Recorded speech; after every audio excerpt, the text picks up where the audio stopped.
Let's go over the 5 most dangerous neighborhoods in Boston. Hey, it's Jeff Chubb. Welcome to the channel. To learn more about real estate, then don't forget to click the subscribe and like button below. And if you want to talk real estate mano a mano, then find my information in the description below as well. So the city of Boston has a reputation as one of the most historic and prestigious cities in the United States. It was one of the first cities established in the U.S. and has seen a ton of change play out within its city limits over the many years. So how did we choose the 5 most dangerous Boston neighborhoods? Well, to be frank with you, it really wasn't easy. The city doesn't exactly publish these stats in an easy way to examine based off of neighborhoods. We use stats based off of niche.com to put this list together.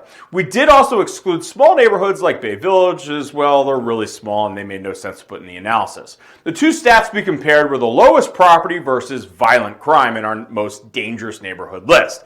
The list varied slightly between the 2 stats for the top communities, so we did have to use a little opinion as I felt violent crime should be the leading indicator for safety. All right, that's the disclaimer. Let's get going on with this list. Now, the 5th most dangerous neighborhood in Boston is Mission Hill.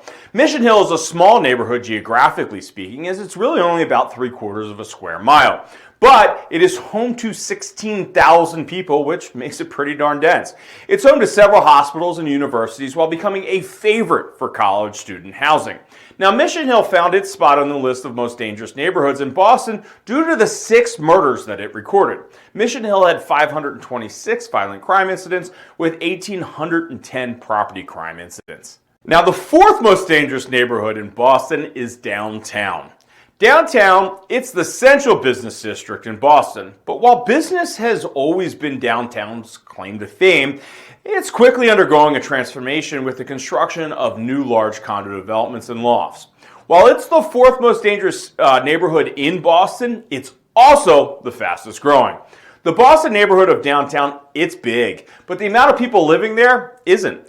About 18,000 Boston residents call downtown home. So if you're looking to be in the thick of all the fun from restaurants, art, theaters, bars, offices, shopping, as well as some of Boston's finest luxury buildings, then downtown might be the perfect place for you. But downtown is massive, like I said, and there is a lot going on. So it does make sense that they have a decent amount of crime. Downtown found its spot on the 4th most dangerous neighborhood in Boston with its 7 murders and 2,121 violent crime incidents. Now, downtown also recorded an astounding 9,329 property crime incidents with 8,482 of those being thefts. The 3rd most dangerous neighborhood in Boston is Dorchester. Now, Dorchester is one of the most densely populated and diverse neighborhoods in Boston. It's also the largest. With over 100,000 residents, it's quite frankly really easy to understand how there can be more crime than when compared to a community like Charlestown with 29,000 residents. Dorchester is popular because it offers a lot of its residents from many different cultural events and festivals to parks to shopping centers and some really well-known restaurants. And they're all within walking distance. It also has easy public transportation options, making it a commuter's paradise. Now, Dorchester has been working on shaking off that bad crime mantra for many years, but it's been an uphill battle due to its size and its proximity to other higher crime neighborhoods. Dorchester had 818 incidents of violent crime, which compared to downtown's 2,121 incidents is pretty darn good. The reason it landed at number 3 is strictly due to the 16 murders that were recorded.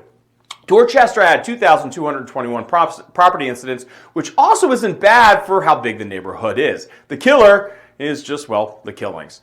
Now, the 2nd most dangerous neighborhood in Boston is Mattapan. Mattapan is another neighborhood that has seen an influx of working families moving into the community. Mattapan offers people a lot of affordability as well as gives its 40,000 residents an urban environment, but yet close to downtown.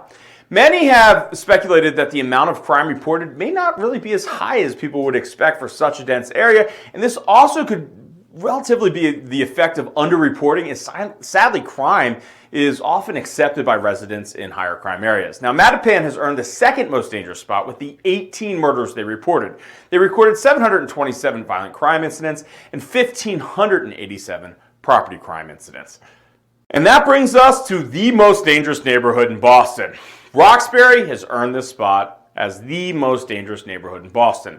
Now, Roxbury is a vibrant neighborhood that has a lot going for it. It's extremely convenient with the close proximity to downtown and has significant sites like Franklin Park And Roxbury, where 60,000 people call home, has been home to an area that has had significant development over the years, as there's really been a big spillover from Mission Hill and Fenway of college students and young professionals that are looking for affordable housing. Sadly, Roxbury has been an area that has seen its fair share of gang violence and crime. And this is really what has helped it earn the most unsafe neighborhood in Boston. Roxbury was tied with Mattapan with the 18 murders recorded, but the amount of violent and property crime was more, which earned it its top spot. Now, Roxbury had 1,119 violent crime incidents reported with 2,584 property crime incidents. And there you have it. The 5 most dangerous neighborhoods in Boston. Want to know the 5 safest neighborhoods maybe in Boston? Or learn more about the neighborhoods in Boston in general? Then click the video on the screen. And if you want to talk in person about your real estate goals, then find my information in the description below. And let's talk.